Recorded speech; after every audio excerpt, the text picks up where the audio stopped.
In this video, I'm going to show you how to craft your very own GM screen from scratch. It's super fun and a lot easier than you might think. So there's a couple of things you're going to need to construct your GM screen. The main ones are chipboard and masking tape. You can probably get away with 1-inch wide masking tape, but I recommend 2. And definitely don't get gaffer's tape. That won't stick to the chipboard. And the chipboard, or sometimes called bookboard, this is the stuff that's used to construct hardback books. The thicker you can get, the better. So I'm using 3mm width chipboard, but maybe you can find thicker. I've got a list of everything that I'm using to construct my GM screen down in the description, so check that out. Okay, the first thing we gotta do is cut this chipboard down to size. You can absolutely use a metal ruler and a hobby knife. Just be really careful of your fingers. And with this thick chipboard, don't try and cut through all in one go.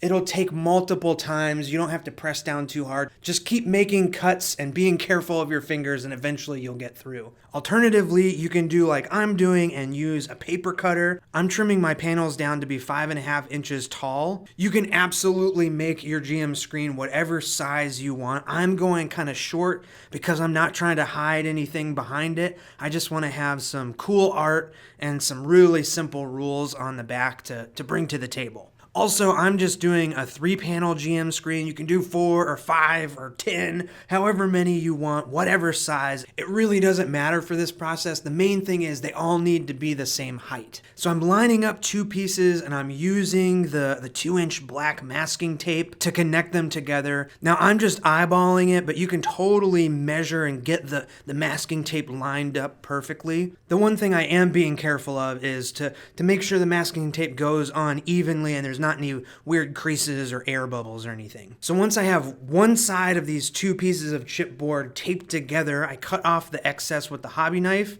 Again, it could be much cleaner and more precise, but I'm not too worried about it because, well, you'll see as this process goes on. Now we're going to unfold the 2 pieces, and the tape is actually going to tear the edge a little bit, the 3mm edge, and you'll notice that when you lay it flat, it leaves a little bit of a gap between the 2 pieces of chipboard. That's perfect, exactly what we want. Then I'm just going to take another strip of the masking tape and sort of seal the inside seam. And I'm making sure to leave that gap so we'll be able to fold up the screen later on. Okay, we got 2 panels connected. Now we're going to repeat the steps and connect the 3rd panel. So I'm stacking the 3 panels of the GM screen together, and I'm making sure to pay attention to how they're sort of folding in on each other. I want the main middle panel to be facing out when everything's folded up. And just like before, I'm taping up the outside and trimming off the excess. And when I open up this panel, it's leaving an even bigger gap. But again, that's totally fine because I'm going to put another piece of tape over top of the interior. And that's going to make it a really strong and bendable connection. And with that, I have constructed a pretty sturdy and cool looking DM screen, although very chipboardy. So now comes the really fun part, and that is decorating this thing. You can draw on it, paint on it, spray paint, do whatever you want. But for my GM screen, I am going to make a Star Wars collage on top of this thing. Technically, I think it's called decoupage, but I'm just sticking a bunch of cutout pictures onto the chipboard panels. So I was really inspired by Sam Mamelli, also known as Skullboy or Better Legends. He posted some pictures of his amazing old school custom made DM screen, collaging cutouts and images from old Dungeon Master guides and stuff. So I busted out one of my West End Games Star Wars source books. I really love the illustrations in here by Alan Nunes. I photocopied a bunch of these and then tried to find some more stuff on the internet. I also have some old printed out patterns from a previous project I did here on the channel, and I printed off the Starborg logo. This is a new game that I'm making with my friend Kyle, a fellow dungeon tuber. He's gonna hate that I say that. Fellow dungeon tuber, Map Crow here on YouTube. We're teaming up and combining Star Wars and Morkborg. It's been a lot of fun working on this.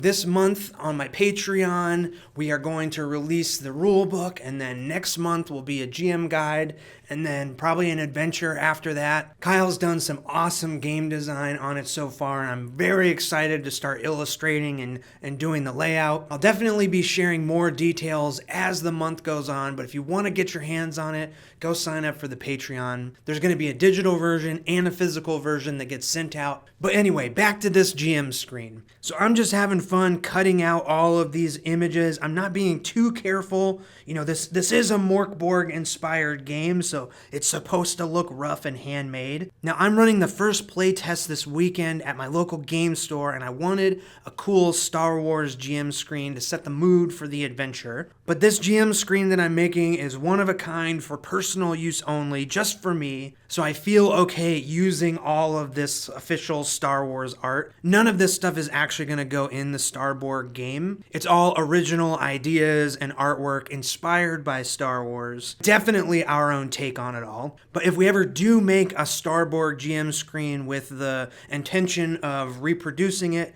it will have all original art and look totally different than this one. Okay, now that everything's cut out, I've kind of laid everything onto the panels to sort of make sure I like the layout of it all. I've got the Bounty Hunter panel, the Darth Vader panel, and then the Stormtrooper panel. Everything's looking good, so I'm going to start gluing it down and making this thing permanent. So I've scooted all of the paper bits off, and I'm using regular old matte Mod Podge. I've actually never used this stuff before. It seems like Elmer's glue that dries really clear and matte. It says for the best results to apply the glue wet on wet, so a layer of glue on the chipboard and a layer of glue on the back of the collage pieces. But this glue is water-based, and the paper that I've printed all of these collage pieces out on is just regular copy paper, so it's pretty thin, and it's really curling and getting some air bubbles and stuff. Maybe I'm just using way too much of this glue. That's probably the case, but I think it'll be okay in the end.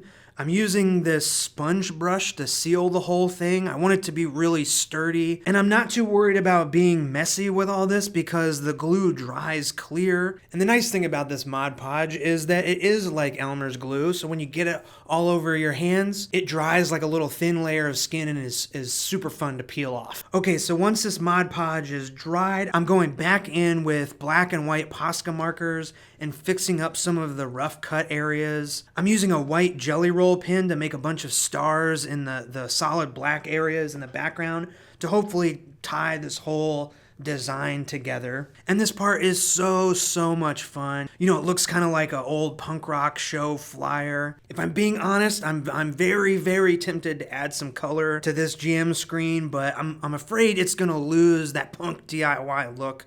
So I'm gonna hold off and keep it straight black and white. Once the Mod Podge and the Posca markers and everything is dry, I'm going to flip the screen over and cut off the excess paper that's hanging off with a hobby knife. Again, being very careful not to slice my fingers. At this point, I kind of noticed that the top edge, the cardboard, the chipboard was showing, and I wanted it to all be black and white, so I took one of my big Posca markers and colored in the top edge of the GM screen with the black Posca marker. And you know, I'm going to be throwing this GM screen into my backpack and stuff, so just to make sure that the collage pieces aren't going to separate and start peeling away from the chipboard, I'm doing another layer of Mod Podge along the edge to seal it all in. Make this thing an extra strength, super sturdy GM screen. And now the last step is to add some of the Starborg rules to the back of the GM screen. This is the quick version. All of the rules are still kind of in progress. You know, I'm just taping on some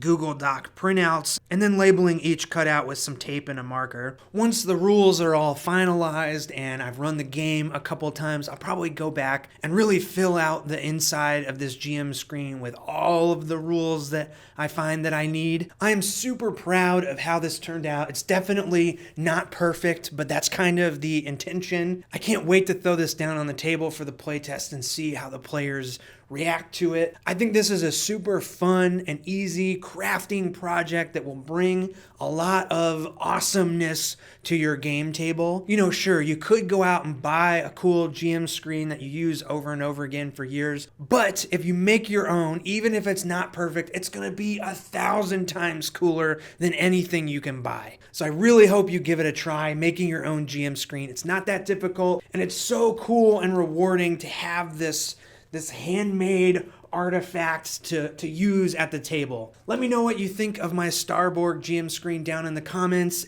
If you're interested in Starborg, definitely check out the Patreon. There will be more info there soon. Thank you so much for watching, and I'll see you in the next one.